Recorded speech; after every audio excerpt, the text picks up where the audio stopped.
in the performative hustling community or the struggle porn community, the only way to keep a lot of those people engaged who might not be having much success is to say, like, just keep working harder, keep working harder, keep working harder, and like you'll get your rewards. But the world just like doesn't work that way.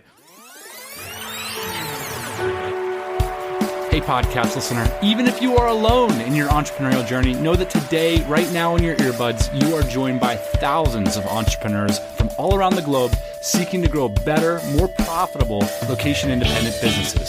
If you'd like to learn more about what we do and download our entire back catalog, check out tropicalmba.com.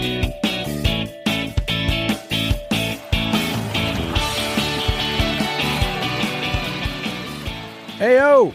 Welcome back to the Tropical MBA podcast. Boss Man is here. Hey, we're in the pod shop. That's right. It's Thursday morning. Happy Thursday morning, everybody. Speaking of mornings, we've been doing a live stream every day from the pod shop at 12 noon New York City time.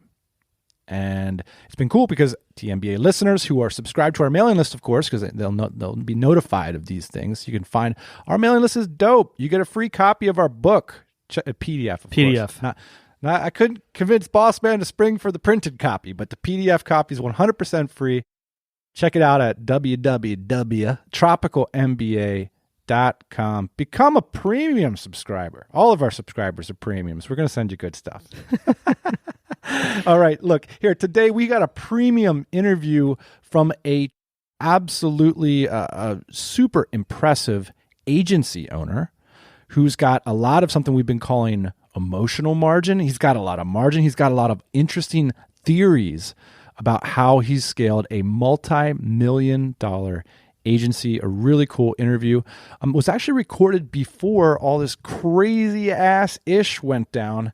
And so what I wanted to do here at the top, Ian, is, just review some of the things we've been talking about on our daily live stream and address this enormous challenge that we're all facing from an entrepreneurial and business perspective, which is this coronavirus. So just some overview, Ian. You give us some thoughts about how things sit like this week. We're recording this Thursday. We're recording this week. We're basically quarantined at my on my property. Yeah, you're like living behind my house. Mm-hmm. And so it's been interesting times, but it's been very exciting times, and that's a lot of what we've been talking about on the live stream from the pod shop is how exciting these times are. We were reflecting. Actually, like if you're a sports writer right now, like what are you doing? You're like going back and watching like old tapes. Yeah. You're really digging up content. Whereas like generally those people, they have a really easy job. It's like there's 5 games on a day. It's like just turn on the microphone. Let's talk about the game. Right. This is our time for that, which is interesting to me because businesses are failing. Businesses are going up and to the right faster than the known cases of coronavirus. Crazy things are happening right now based on the news and the world situation. Yeah, one of my highlights from these live streams is this idea of the chickens coming home to roost, because so much of what we've done here at the TMBA over the past decade is roll out theories, and lots of them are unfalsifiable. Like the guys say it takes 1,000 days to replace your income, and it's like, well, unfortunately, you have to sort of falsify that theory on your own. But in terms of this happening, we talked about people who are over leveraged. We talk about people who put too much money into their market. We talk about some of the problems that we see and, frankly, the dangerous ideas that are being perpetrated by some, and certainly not all, but some of the gurus and things like financial independence and retire early. It's interesting to see whether your theory is timeless or whether it's timely, because a lot of these things that we've prepared for, that we've built for, they're being put to the test right now. And that's a lot of what we're discussing on these live streams. We know a lot of y'all there are locked down, are a little bit restless. A lot of us are scared for all kinds of legitimate reasons, but this hour, let this be a meditation to you and your future and your opportunities. There's got to be a little part of you. We talked about this the other day, Ian. The entrepreneur wants a chance to step up to the plate. The business owner might be really suffering right now because you're having to make tough decisions about payroll, about investments, about where the business is going to go. But the business owner is not the same thing as that entrepreneurial part of you. The entrepreneurial part of you has to be a little bit excited about the challenge laid in front of you and about the opportunities that exist for us. And that's what today's episode is all about. an entrepreneur who took those opportunities and turned them into a multi-million-dollar agency. All right, so we're going to switch gears away from all of that. Come join me with a chat with one of the most interesting young entrepreneurs around, someone whose blog I read with relish, and I follow him on the Twitter sphere as well. My name is Nat Eliason. I'm the founder and CEO of a marketing agency called Growth Machine. We primarily do SEO and content marketing. And then I also write a lot on my site, which is nateliason.com. And my wife and I run a cafe here in Austin called Cup and Leaf. The cafe, of course, is currently closed. In fact, Nat and I recorded this conversation a few weeks ago in early March. And it seems incredible now that off the mic, the first thing I asked him about, Ian, was whether or not he thought we should cancel DC Austin. Anybody smart I could get on the phone. I wanted to hear not only what their opinion was, but what their thought process was. This was just as Nat was thinking about whether or not to close his cafe based here in Austin. And just to say, someone left a very valid comment in our show notes. Of course, we post every episode, Ian, and some listeners comment that it would be better to run these interviews just after they were recorded, which we are going to endeavor to do here in the very near future, and which we did last week. But sometimes we just have to, hold them due to life events, and that happens, but we'll always be sure to tell you when these things were recorded. So I hope you're going to enjoy this conversation, which covers some of the things that Nat has been writing about and I've enjoyed, including struggle porn, or this thing like hustle porn we talk about. Don't worry, all this is going to become clear. Investing, particularly in relation to the distinction between money and wealth. And then towards the end, we really get into the nuts and bolts of one of the toughest entrepreneurial businesses. That's the agency model, one which I know many listeners are involved in. Just how do you make it a success and not an all-consuming pain in the butt? We kicked off this conversation discussing an issue that I'm sure is foremost in all of our minds at the moment. How do we begin to deal in our business with the increasingly precarious situation created by the coronavirus pandemic? And just a reminder, this interview was recorded in early March.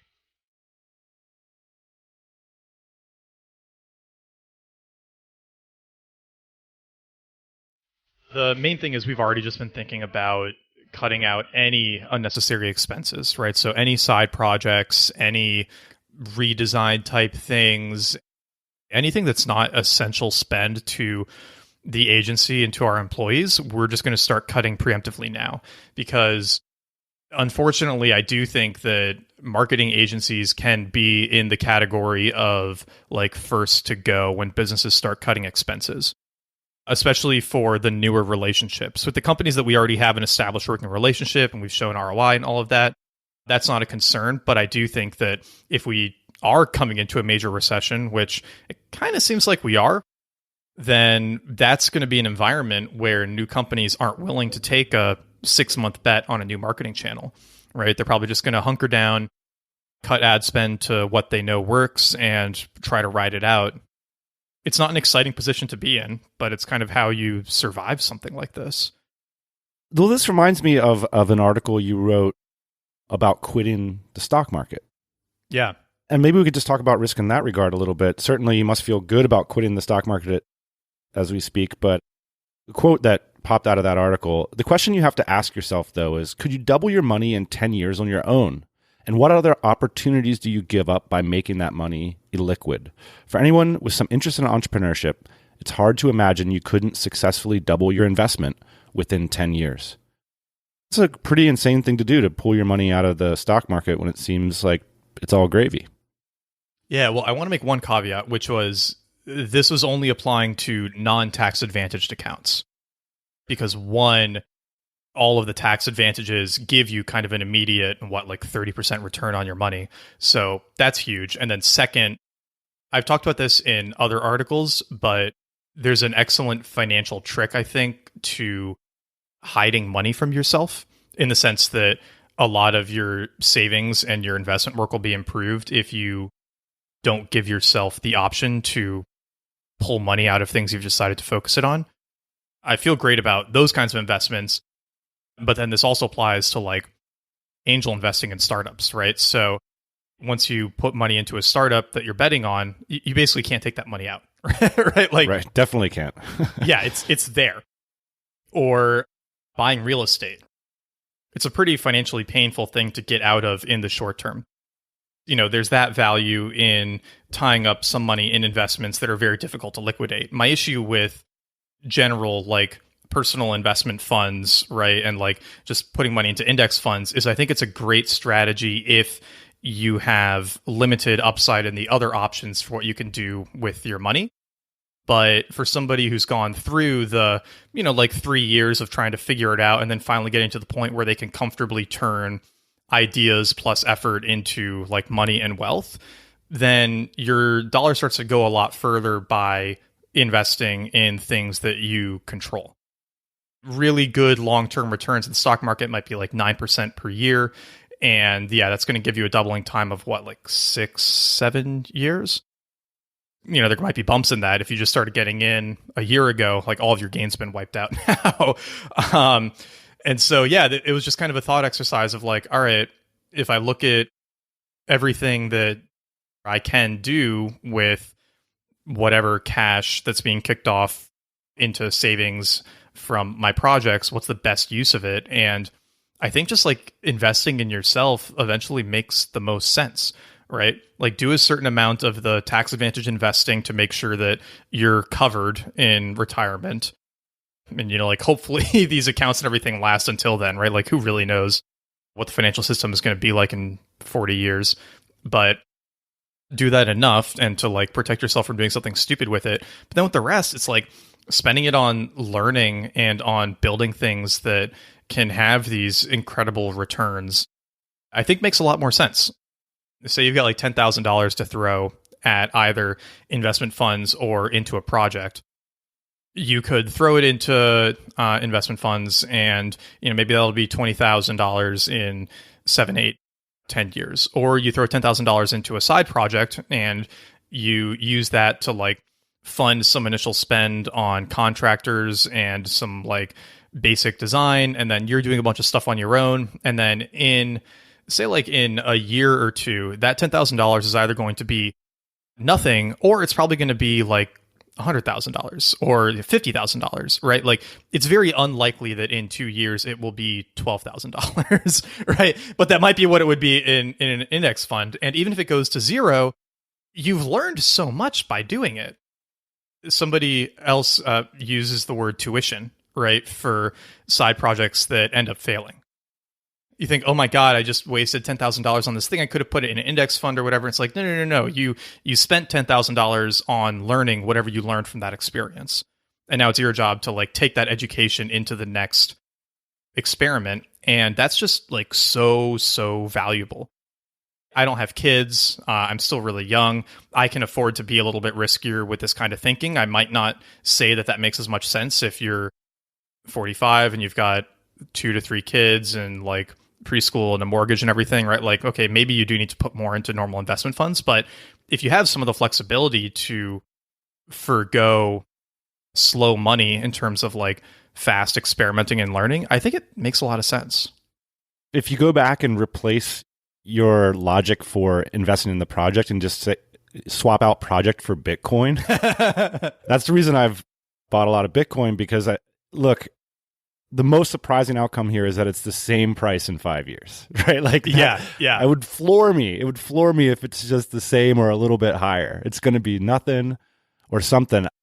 This reminds me so much of, I was in a conversation with a good friend who had just landed a high-paying job, and he'd said, man, well, in like 16 or 24 months, I'm going to have $30,000 to invest. Dan, what would be your advice? And I said, well, it's not really enough to sort of do anything interesting from an investing perspective. So probably your best investment is to try to buy back some of your time. Yeah. And figure out then what you can do with your time. And just this look of like ultimate dissatisfaction came across his face. Like it was the worst possible answer I could give him, Why doesn't it resonate with people? I think it's just because it's so counter to the normal advice. Like the normal advice is save money, put 10% of your monthly paycheck into a 401k. And then by the time you retire, you could have like $2 million. And I think there are a lot of people for whom that is a pretty good option, right? Like, I don't think this is going to apply to pretty much anyone listening to this podcast, but there are a lot of people who don't get their meaning from their work. Yeah.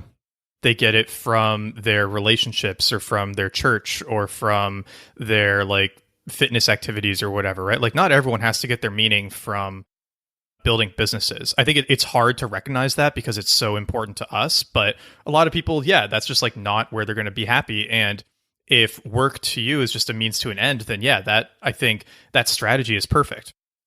But if you enjoy work and you want work to be meaningful, then yeah, I think it makes so much more sense to invest it in actually like building up those skills so that you can get that like outsized return, right? Because the compounding interest on investing in yourself, if you're sufficiently self-motivated to build businesses and like grow things that can consistently be worth more and more money, like the compounding interest on that is so much higher than 7 or 8%. It's a very different way of thinking about it, but a heuristic I kind of like that I think I got from The Millionaire Fastlane, which isn't necessarily a book I'd recommend, but it's got a couple of good heuristics in it, one of which being that, like we're saying right now, $30,000 or whatever in an index fund is not going to really do anything for your life. So it might on like 40 years or 50 years, but in terms of like getting somewhere interesting, that strategy makes a lot more sense when you have a lot more cash to put in the market. Let's say you've got like $2 million or whatever that you can put in index funds and you can safely take out 4% per year, then awesome. You've got like an $80,000 a year income while you're doing nothing, right? Now things are getting a little interesting. But up until that point, it probably makes more sense to spend the money on, building up yourself, building up a project, something that can give you a lot more return. You have an interesting thought that jumped out to me in this distinction between money and wealth. And you say you can have work that is high in wealth creation or work that is high in income generation. And typically they're different kinds of work. That jumped out at me. I was like, wait, what? Anybody who's working on a business in the early days is primarily generating wealth with very little income, right? Classic example would be that when you, like, say, even just starting this podcast, right? In the beginning, it probably didn't have, obviously, tons of listeners or create much money for you, but it was creating wealth in the sense that you were creating something valuable, right? Something that you would eventually be able to, quote unquote, sell to yourself or others for like a lot more money than what obviously it was able to do at the beginning. Or if you're building, like, let's say that you're building a new web app and you're sitting at home coding for 3 months and you haven't even released it to the world. But as you're coding up this web app, you're creating wealth for yourself in the value of what you're building.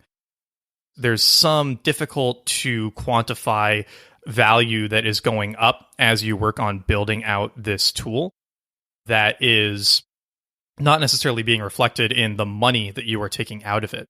And it's a useful thing to think about because there are a lot of jobs that are very high income generation, but very low wealth generation. And I think these are the jobs that get really attractive to kids coming out of college and whatnot, right? So if you're about to graduate from college and you get a sweet offer for like $70,000 a year to go work at, Accenture or something, that's a great income generating job. You're not really generating any wealth in that role. Whereas if you go and you start work on, say, like a website for yourself where you're advertising your freelance design skills, like the freelance design work is generating income for you, but then that website is actually generating wealth because the longer that website sits out there, the more other people link to it, the more people could find it and contact you, the more reviews you could get on it, the more testimonials you could get on it. Like all of that is making that website more and more valuable and making it more able to generate money for you or something that you could then go out and sell later. Income or money is like actual money in the bank, and then wealth is something that either generates money or can be sold for money. Most people don't become worth huge amounts of money without doing wealth building. Right. I think that especially for young people, biasing more towards wealth generation makes way more sense than biasing towards income generation. Because again, like income generation doesn't compound that much, right? Your role in a company might go up, but if you start building things that can generate wealth for you from an early age, that can really, really compound. And honestly, the easiest version of it is just like building an online reputation of some sort, right? So starting a blog, being active on Twitter, building an Instagram, like anything like that is the simplest version of this. Just something that is steadily increasing in value that, again, you can then use to generate money. I love this distinction because I think it's where the practice of entrepreneurship sits. Someone asked me, is every like small business owner an entrepreneur? And this is where I point at the distinction. They're overlapping concepts, but if you can see value that's not yet agreed upon, that's entrepreneurship. And your goal is to basically make the value legible and eventually trade some of it for money. It's a remarkably head-scratching response to a lot of people because here again, we're offering something that's illegible to people as sort of the path, you know? It's so hard because so many people, I think, index themselves in society on their income and their job. I think this is part of why, like, a lot of entrepreneurs with vastly different bank accounts can still be very good friends and can still communicate on a lot of things and still be close. You know, they could just be at different stages in that journey. But, and again, a lot of that like money could be just tied up in the wealth of the business, right? So I think that's part of the, you know, the like hoodies and flip-flops idea is that the normal outward status symbols don't necessarily work for people who might have 99.99% of their net worth tied up in something that's illiquid. It's just kind of a different way of thinking about comparisons amongst people that I think for a lot of people who grow up in what is a pretty materialistic society, it can be difficult to adjust to that because, you know, like it or not, most of us do index other people on, you know, how much we think they make in their job. Why don't you think minimalism is a healthy philosophy? I think it just kind of became like performative virtue in some way. It's this idea that you'll be happier if you like have fewer things and if you downsize and you make like a cleaner space. And I'm not sure that's true because in pretty much every culture throughout time, there's been like a certain value associated with collecting high value things and designing a home and a space and an area, right, that is truly like yours and feels meaningful to you. And then we have this trend that pops up that's sort of, I think, a fight against materialism. Minimalism says, no, you know, that won't make you happy. What will make you happy is like wanting less and focusing on other things. It might be saying like you should be focused on your relationships or spending time in nature or reading or these more like simpler pastimes, right? And there's nothing wrong with any of that, right? And I do agree. I think for the most part, you're going to be much happier spending time in nature than like going shopping every weekend, right? But yeah. It's kind of a silly either or dichotomy. And again, it's become this kind of performative thing, right? Like performative minimalism. Like, look how few things I own, right? Like, look how small my apartment is. And it's become a way to make money, right? Because I think the nice thing about minimalism is that it's a way to try to be happy without spending money. And everyone wants to be happy. And so they're always going to be trying new ways to be happy. And minimalism catches on because it's a way to pursue that, you know, without having to spend anything. Right. Except, you know, for like buying books on minimalism and buying, you know, Marie Kondo organizing drawers. It's a little bit silly to me because I think that the real solution is to collect things that are meaningful to you and to build like a place that is beautiful to you and not try to feel like you're a bad person if you want nice shoes or if you want tons of books or if you want like a nice yard around your house, right? Like there's no rule that those things are bad or that those desires are bad. But I think the minimalism crowd can get kind of condescending, almost as if you're like unenlightened if you don't think that the ideal life is living out of a backpack. And in my experience, most of the people who are being super minimalist can't afford not to be super minimalist. and it's kind of a coping mechanism, and they give that up as soon as they like get into a financial situation where they don't have to project how happy they are not making much money. Brutal. I love it. It's the same thing, I think, with a lot of like being a digital nomad is a great way to build a business starting out. And like, that's how I started out, but I don't think it's a good way to be happy long-term. Why is that? Because you don't have a good community, right? Like you don't really have a home base. You don't have like a spot that really feels yours. You don't have a big local neighborhood of people who kind of share a lot of your background and share your environment. And there's always this sense of, well, I'm going to leave eventually, so I'm not going to invest a ton in my relationships here. Or there's a sense of, well, this person's probably going to leave in the next like 6 to 12 months, so I'm not going to invest too much in my relationship with them. I didn't realize how big that was an effect on my like mental landscape until I like really decided to settle down in Austin, getting to know everyone in the restaurants I go to, hosting more dinners and things for friends. I think you can do this well as a nomad, and there are definitely nomad hubs where this is easier. But I do think that it's a great way to get started when you need to keep your burn rate super low. But I think that as soon as you can afford to not do that, you should like find a home base and stop living out of a backpack. Why did you underestimate it? Like, yeah, I can understand the relationships thing and the dinner thing. What was the cash of that emotionally for you? There's this idea of optionality and freedom that is good in moderation, but dangerous at the extremes. So having optionality in business can be really good, right? It's a lot better to have $100,000 in cash than $100,000 in gold bars that you can't easily like exchange for cash in the event of an emergency. Gold might appreciate a bit more over time, but having cash gives you a lot more options for what to do with it. But this optionality idea, this like obsession with freedom, kind of gets taken to an extreme in certain circles. And for lack of a better like designation, I would say it's the like 20-something Tim Ferriss marketing bro crowd, which I'm a part of, right? Like that includes me. It's this idea that like, oh, you should always be maximizing for options. Like obligations are bad. You don't want to be tied down to anything, right? And this is where you get a lot of, I think, like commitment issues from, right? So it makes it harder to commit to relationships because, oh, there might be a better partner for me around the corner.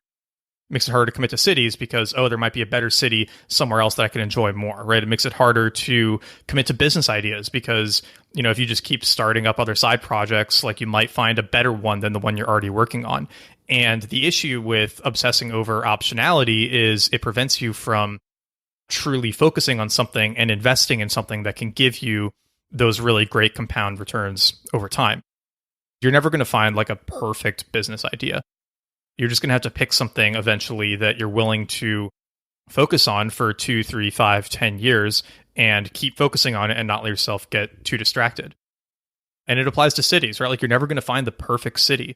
You just need to pick one that you really, really like and then make it perfect by investing in building up that community and that environment there. And you're never going to find the perfect relationship. You need to find one that's like awesome. And then you need to invest in like making it ideal. I think that we do have so many options now just from the internet and from like carrying phones around everywhere. It feels like we never need to pick anything because there's always going to be a better option. But like picking things is a great source of happiness because once you commit to that, you can get so much more out of investing in that.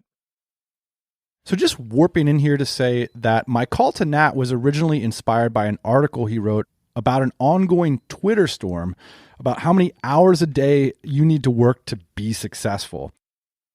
And the dichotomy falls into two camps, both led by people so famous they are known by their initials alone. Prolific vlogger Gary Vaynerchuk, or Gary V, and the creator of Ruby on Rails, David Hannemeyer Hansen, or DHH.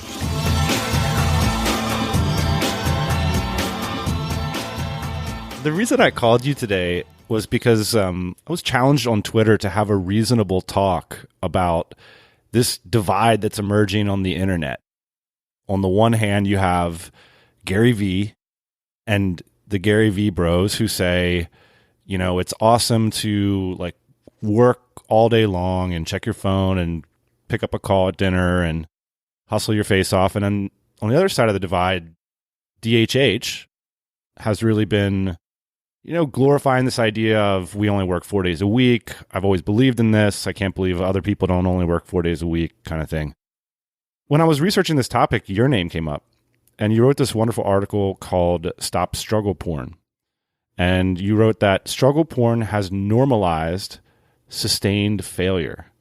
So let's talk about what struggle porn is a little bit, and then maybe we can figure out where we fall in this spectrum between DHH on the one hand and Gary Vee on the other. I saw a VC tweet something that said, being an entrepreneur is like waking up every day and eating glass, right? And I was just like, man, one, if that's what you expect your portfolio companies, then I feel really sorry for them. And two, it's just like, that doesn't make sense to me, right? Because there definitely are days where you wake up and eat glass, but to say that that's like the normal state of things is absurd, right? And I'd always been kind of annoyed by any obsession with working harder as being the solution to your problems, because that I think is just not played out in really any environment. A good analogy I like to use is fitness, right? Where if you want to get really strong or you want to be able to run super far or whatever, it's a mix of intense exercise and rest, right? And it's as much rest and downtime as it is the intensity. And cognitive work is very much the same. You can have these extremely intense periods and you can pull a few all-nighters and whatnot, but that should be the rarity, not the norm. But, then I see it in some of the entrepreneurial community where people do have this kind of performative hustling. I'm going to steal that from you. I will say performative hustling the rest of my life. And the first 3 times I'll cite your name and then it's mine, buddy. Sounds good. Yeah. That might have been a more moderate title for that article, but no more struggle porn. Definitely got a lot more clicks, I think. It's very much this element of when you can't talk about how many customers you're getting or how many employees you're hiring or how many products you're launching, you can talk about how hard you're working, right? And it gives you a sense of relief and accomplishment when it's really just a vanity metric. I generally dislike the marketing to newbie entrepreneurs at large community, right? And I think the big examples of that would be, Gary Vee, obviously, some of James Altucher's old stuff. Why aren't you into it? Well, because I think that sound a little brutal, but I'll just say it, right? It's most of those people aren't going to succeed. Most entrepreneurs are not going to succeed, right? Most entrepreneurs are going to fail and then they're going to go back to a normal job. And there's nothing wrong with that, right? I've seen a lot of people start down that path, try it out for a year or two and then say, you know what? I don't like this, right? This isn't making me happy. It's not working. I liked my life better when I had a normal job. And there's nothing wrong with that. That's a perfectly reasonable thing to feel. And I really think the only people who stick with entrepreneurship long term are the ones who literally cannot be happy doing anything else, because it is kind of a decent amount of stress to load on yourself. It doesn't have to be eating glass every day, but it is an extra level of stress that you have to sort of be willing to endure just so that you don't have to go into an office. And I don't think most people are wired that way. But when you've got this mass entrepreneur marketing type brand that subsists on convincing everyone that they should be quitting their jobs and becoming an entrepreneur, you kind of have to encourage people to focus on vanity metrics, because that will keep them engaged with the material when their businesses aren't working. I like the Dynamite circle a lot because, it's very low bullshit, right? Within the forum, within the people who are in it, it's very honest. There's never marketing noise around it, right? Whereas in the performative hustling community or the struggle porn community, the only way to keep a lot of those people engaged who might not be having much success is to say just keep working harder, keep working harder, keep working harder, and you'll get your rewards. But the world just doesn't work that way. And I think a lot of people get seriously harmed by thinking that, oh, well, if I just pull a few more all-nighters and work on weekends and stop having a social life, then I'm magically going to figure this out. But it's usually not the case. So I have share those same concerns, yet I know this is easy. It's like sort of like a non-falsifiable opinion conversation or whatever. But like on the other side, I find myself being a little irked too, because when people say, oh, you should have a sensible work-life balance and stuff, I think I don't really know if that's true either. Yeah. Critique this statement. All variables being equal, those people who've spent the most time focused on building an asset that they own ultimately have the highest likelihood of building a valuable asset. What do you think of that? That can only be like half of the equation, right? Unless we get really generous in how we think about time spent. And I think the easiest example of this would be like the Bitcoin white paper. The creation of Bitcoin is one of the most valuable things ever created, literally ever. And the white paper is like 10 pages long?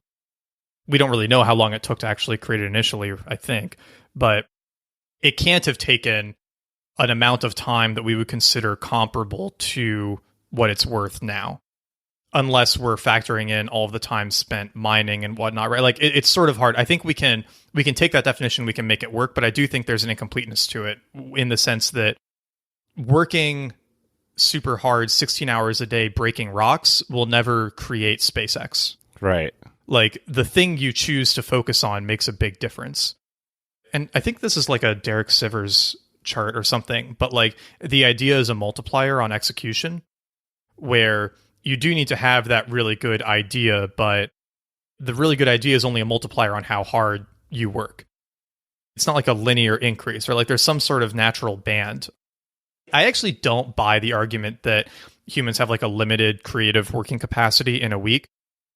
I think humans have a limited forced work capacity in a week, right? Like you can only force yourself to do stuff for a certain number of effective hours. But when you're really like engaged in something and you like absolutely love every moment of it, I think you can work pretty like wild hours.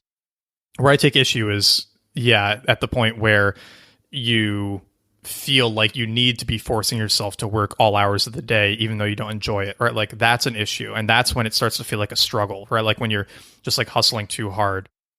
And I take issue with like the DHH camp too, because you also shouldn't feel bad if you want to work a lot, right? Right. Like there's nothing wrong with that. Like that's perfectly the issue is feeling like you need to aspire to someone else's idea of like acceptable work amounts.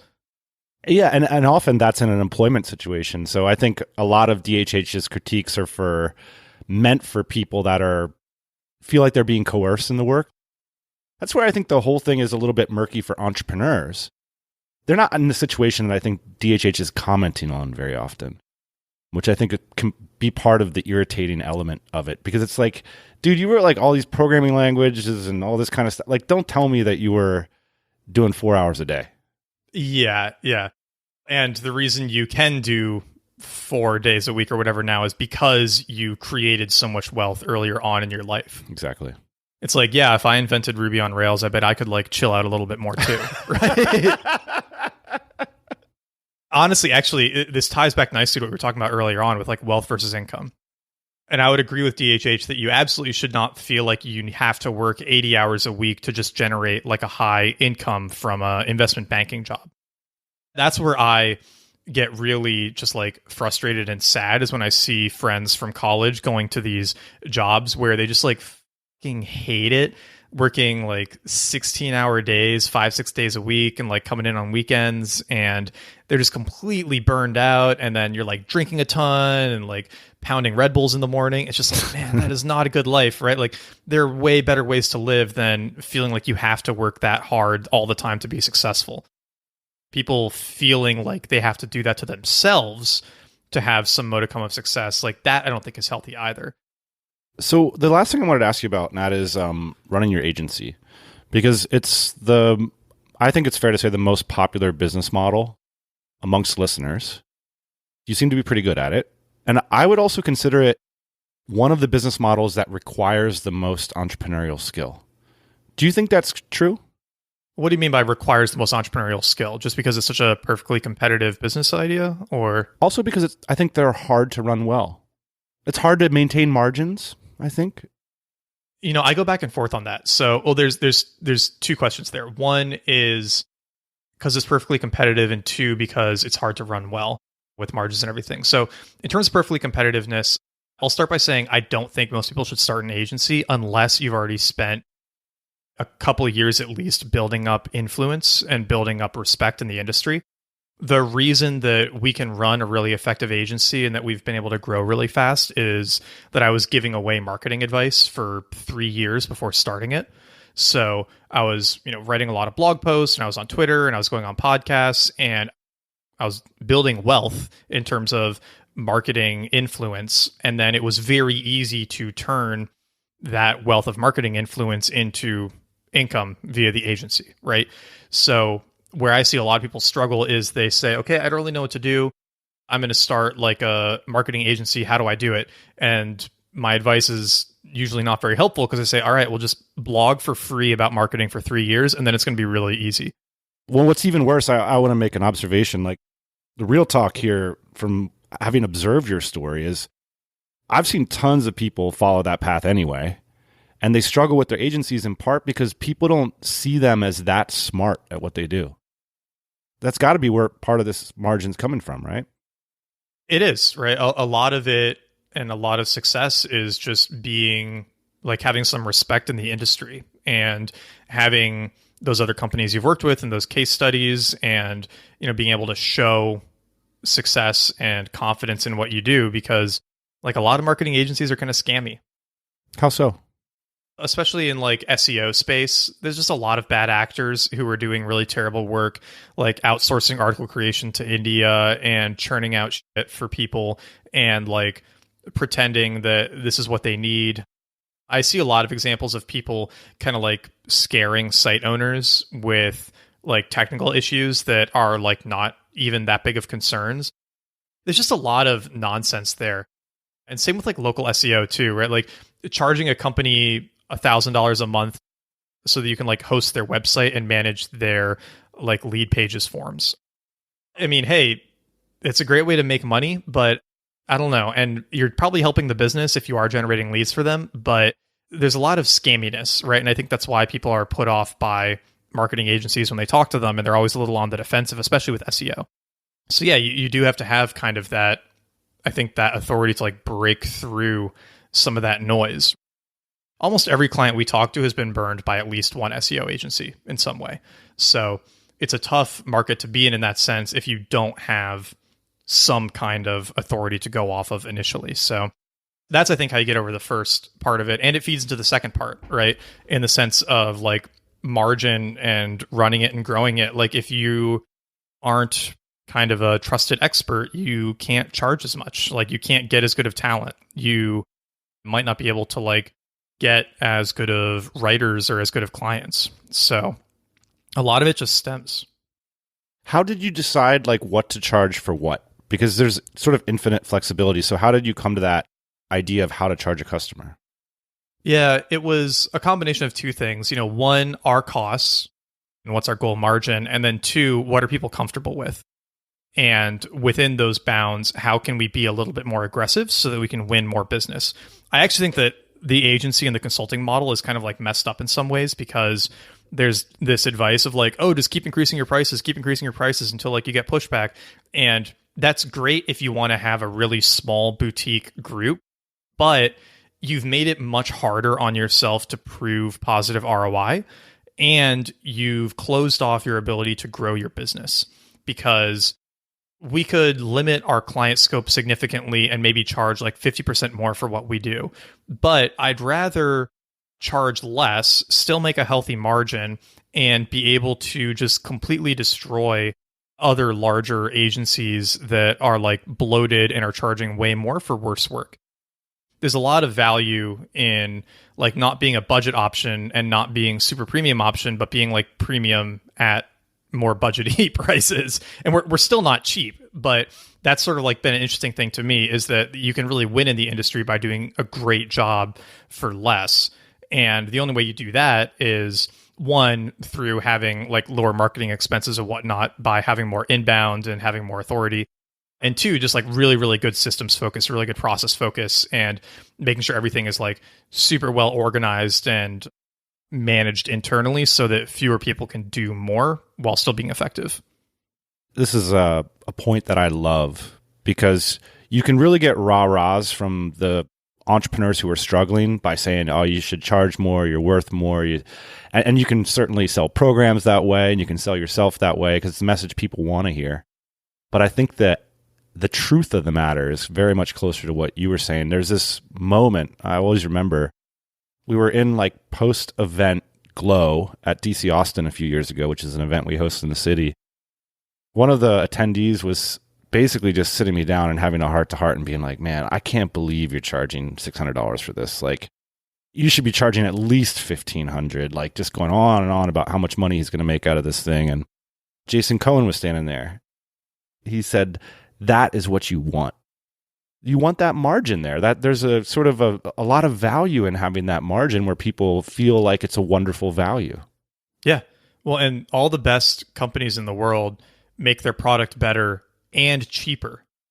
Teslas are getting better and cheaper. The iPhones have increased the range of what you can get, so you can get something way better than what you could get 3 years ago for cheaper.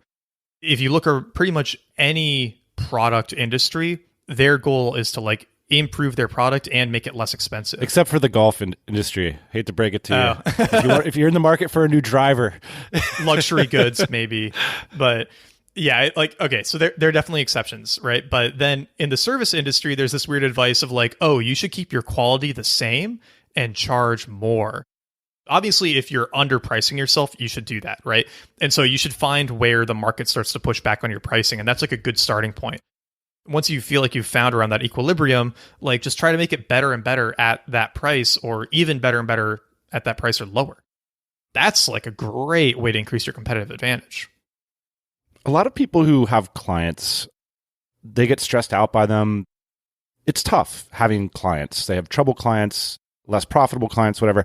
How have you made it work for you? Like, what is the sweet spot? There's a couple things you've learned in this. One, if you have any sense at all during the sales process that this might be an annoying client to work with, just cut it off right there, because that sense has been right 100% of the time. I've never been in the sales process and gone, this guy might be a dick, and then been wrong later. Right. So that's like step number one you can take. Step number two is providing a higher value service so that you can work with higher value clients. So as a simple example, if you're banging out like $50 articles, you're going to get clients who want to pay $50 an article. If you're banging out $500 articles, you're going to get clients who understand the value of a $500 article. And those clients are going to be much more pleasant to work with. So we charge probably like higher end of the SEO and content marketing market. And that lets us work with bigger, more established businesses who like understand the value of investing in content SEO for the long run. Working with founders is frequently a mistake. Not always, but it can be a mistake. Really?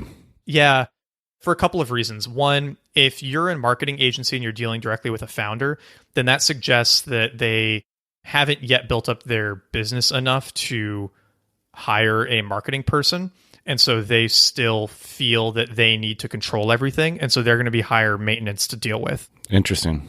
So that's not a rule for us, but whenever we talk to a founder who wants to hire us and have the founder be the point of contact, we're always just a little more hesitant, right? Like we want to really be sure that they're hiring us to delegate, not to like manage us and be in the weeds all the time. The biggest time where that's an issue is if the founder is a marketing person. Whereas if it's like a developer or a designer and they're like, yeah, I don't understand this area, I trust you, just like go. Those are actually some of the best relationships because they really get like letting somebody else handle stuff. That can be one thing to be wary of. And then just like working with businesses that are making money. I know it sounds stupid to say it, but a lot of businesses that are going down, they might think about investing in marketing. So that's what you have to avoid is you want to make sure that a company is hiring you because they are growing and they want to grow faster, not because they are dying and they want you to save them. If it was already on that track before you got there, it's very unlikely you're going to be able to turn it around.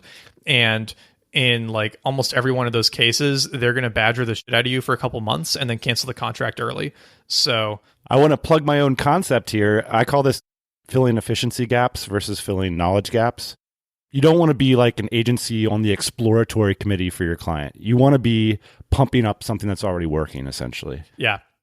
Could you give us a sense for the scale of your business right now? Yeah. So we've got 11 full-time people. We did about $2 million in revenue last year. I think, this year we're probably on track for anywhere from 3 to 5. It's sort of hard to say. I honestly don't know where that puts us in the agency world. But it's, the thing that I like about it is that we're at the point where the roles are well defined and people can own certain areas. I'm mostly focused on the business, not in the business. And that's where I think I provide the most value. And, we've been able to get to this point in like just a little over 2 years. So I think that's pretty fast from agency standards. But yes, again, if we're talking about like thinking about when did you actually start working on it, you could also argue I started working on it back in like 2015 when I started my blog. About how many clients do you have right now? We have about 26 right now. Our client size ranges a lot. So on the smaller end, we have like just link building projects, which are usually like anywhere from 3 to 5K. And then, we've had some crazy projects where we're doing like 50 or 100 articles a month. And those are like multiple like 5-figure projects. So it's like there's a big variance in size. And that's the other thing that's been kind of nice with our setup is that we kind of have that flexibility with our editorial team and all of the writers we have relationships with, and just our like strategy is it can scale to different sizes very well. I've met a lot of agency owners who run multi-million-dollar agencies, and a lot of them aren't really happy about the business they built for a variety of reasons. Like it can be difficult to sell. It can take a lot of management. Sometimes their personal draw can get depleted. What's the end game of a multi-million-dollar agency, How do you think about that? You could make a lot of money with like 5 clients. That's the interesting thing is like you actually would make a lot more money being like a solo consultant to 4 or 5 clients than like hiring people and building an agency, right? I started Growth Machine because I didn't know exactly what else to start at the time. I had been doing some of this work as a consultant and I wanted to start a business, but I didn't really know what idea to focus on. And somebody gave me really good advice that like, if you don't really know what to make, then make money. Build something that can generate wealth and generate money so that you can then direct that at other things. And so, within Growth Machine, the thing that excites us long-term is over time being able to move away from a purely client focus and focus more on our own properties. We built up an e-commerce tea company. We've built up a writer matchmaking service. We are launching like our first Shopify app in a few weeks. Like we're starting to build some of our own projects. And those are very exciting to us because then we get to apply some of our knowledge to our own things instead of exclusively selling it off to clients. And as we build up more of that, then more of our revenue can come from our owned channels and we can be more and more selective with the clients we take on. Agree with your approach here. Agencies are an excellent petri dish. It's a fantastic way to test stuff or, eat your own dog food, all that kind of stuff. I used to work in an agency that was about the size of your company, maybe a little bigger. And we had like a lot of our side projects inside the company would basically die on the vine because the clients would always get prioritized. How do you find that balance in the company? Honestly, I don't think I do a good job of this. I would still consider us in the stage where we're trying to get to the point where we can really focus on our side projects. They kind of like get started in little spurts of energy, and then we get distracted by client work, like you said, and then maybe we can focus on this some more, and then we get distracted again. The one that's done well is Cup and Leaf, but I think the reason that's done well is that it was like half a Growth Machine project, half me and my wife Cosette working on it, and she eventually like took the whole thing over and she's been running with it, right? So a big part of them succeeding is having somebody who can focus fully on running it and making sure it's not just like a few people's side projects in the agency, because you need somebody whose, job it is to focus on building the thing. Otherwise, it's going to fall by the wayside because like there's just going to be too many other things distracting you. for you to really like get it done. And client stuff is always going to be more urgent. So I think you just have to grow to a point where you can hire someone to like focus on the side project or side projects. And in an agency, it's hard to have like a non-revenue generating salary. Yes. Because like you said, margins are pretty tight. Especially a project that, there's this dream, which I think is a decent one, which is like, man, we got all these resources here if we applied them to something that we owned. The problem is when you put someone in charge of that project and their role is to siphon said resources, that can create a lot of friction. It actually happened in our case. The story went that we had a $3.5 million agency, which eventually did beget a $3.5 million side project. But we started like 2 or 3 side projects that basically failed, and the one that worked was an equity partnership. So it worked because the partners had equity, but the downside is it pissed off everybody in the first company. It's challenging, but it's also, there's tons of opportunity there. If you can figure it out, then it is a great vehicle for working on those kinds of side projects. You just want to make sure that you don't put the agency's life in jeopardy as you're doing it. Last question, Nat. It's the hardest one. About 80% of our audience owns businesses, but 20% are that group that really want to. And you were in that camp at one point. I'm curious what kind of advice you'd have for people that are looking to get into the entrepreneurial world. My advice on this has changed over time, but I think the simplest way to get started that I recommend now is just get good enough at a skill that someone will pay you to do that skill. And not in the sense of a job, but in the sense that like you can sell the output of your brain and energy for money. So the simplest examples obviously are like freelance marketing or freelance design or freelance development. But less obvious ones could even be like doing woodworking and going to a local like farmer's market and selling your woodworking there. When you start doing that, you get in the habit of completing work on your own time, asking for money for it, and then finding ways to increase value and like make more money.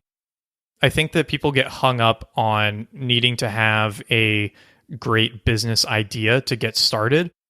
But I find that if you just start like doing work and finding ways to ask for money for your work, the business ideas kind of naturally arise out of what you're interested in.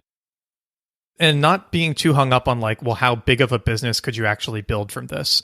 Because I don't think that's like a helpful thought exercise at the start. I know a number of people who like, thought they were just starting a little side project, side hustle, and that side hustle is now like, a $10 million business. It's hard to really predict that from the outset. And if you limit the scope of what you're willing to work on based on what you think could turn into a $10 or $100 million company, you're going to throw out a lot of perfectly good ideas. So I feel like just getting in the habit of like doing work and asking for money for it in whatever way is exciting enough to you that you'll stick to it. That is definitely like the easiest and probably highest probability of success way to get started. That's fantastic, Nat. Thanks for joining us on the show. Yeah, thanks for having me. This is a lot of fun. Big shout out to Nat Eliason.